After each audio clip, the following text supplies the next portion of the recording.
Cela fait maintenant plusieurs années que je fonctionne avec les ceintures de compétences. Et comme beaucoup au début, et même encore maintenant pour certains collègues du collectif du C2C et j'étais seul dans mon établissement à les avoir mises en place. Je faisais mon petit truc dans mon coin avec ma classe de CM1, CM2.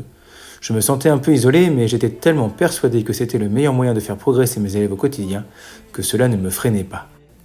En changeant d'école, j'ai pu retrouver un ami qui est aussi collègue, qui m'a tout de suite suivi dans cette utilisation des ceintures de compétences. Je n'étais plus seul, nous étions tous les deux en CM2 à évaluer nos élèves de cette manière. Et avoir un autre regard que le mien sur ce que je proposais m'a fait un bien fou. Il m'a amené à réfléchir et revoir beaucoup de choses dans ma pratique. Ce fut un grand bol d'air et cela m'a fait beaucoup avancer. Les ceintures de compétences, chacun peut se les approprier.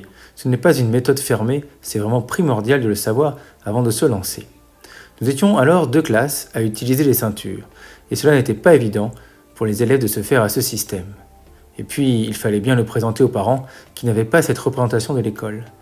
Donc, pendant 2 ans, tous les élèves qui arrivaient dans nos classes débutaient à la même ceinture, dans tous les domaines.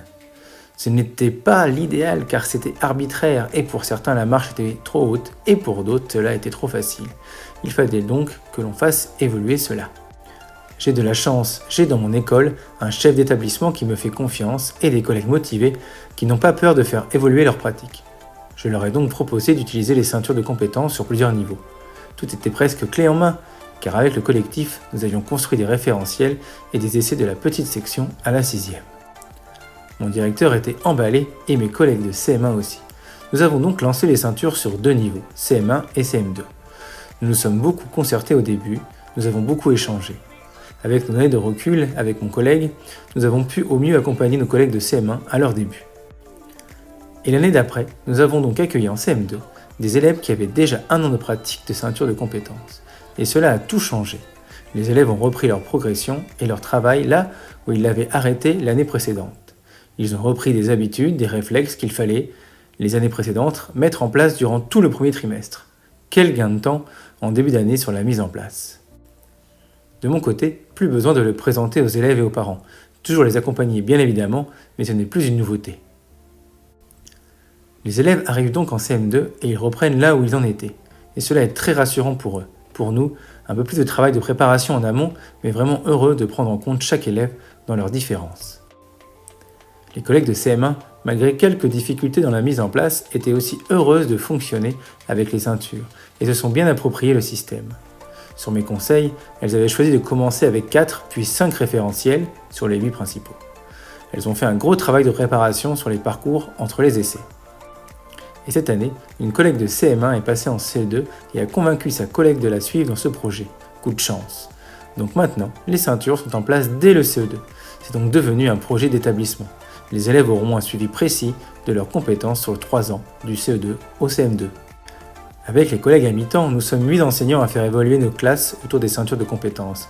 C'est une belle dynamique, je me sens maintenant soutenu dans mon établissement. Il y a de l'émulation, de grandes discussions autour des ceintures et de leur mise en place, c'est vraiment enrichissant et une vraie chance. Personnellement, j'ai hâte d'être dans 2 ans pour récupérer des élèves qui auront 2 ans de pratique dans le système des ceintures de compétences.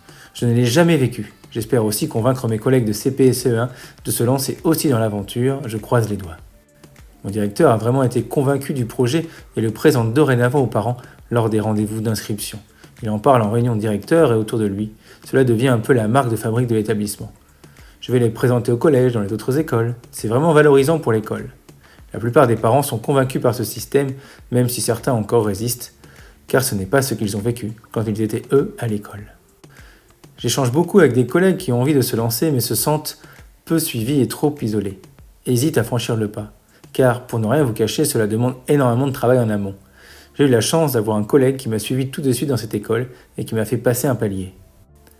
Je vous conseille alors de commencer par 1 ou 2 domaines et d'en ajouter tous les ans en espérant convaincre vos collègues de vous suivre. Et soyez patient et surtout convaincus de ce que vous faites. N'hésitez pas à parcourir mon blog et celui du collectif des ceintures de compétences afin d'avoir des retours d'expérience et des tuyaux pour les mettre en place.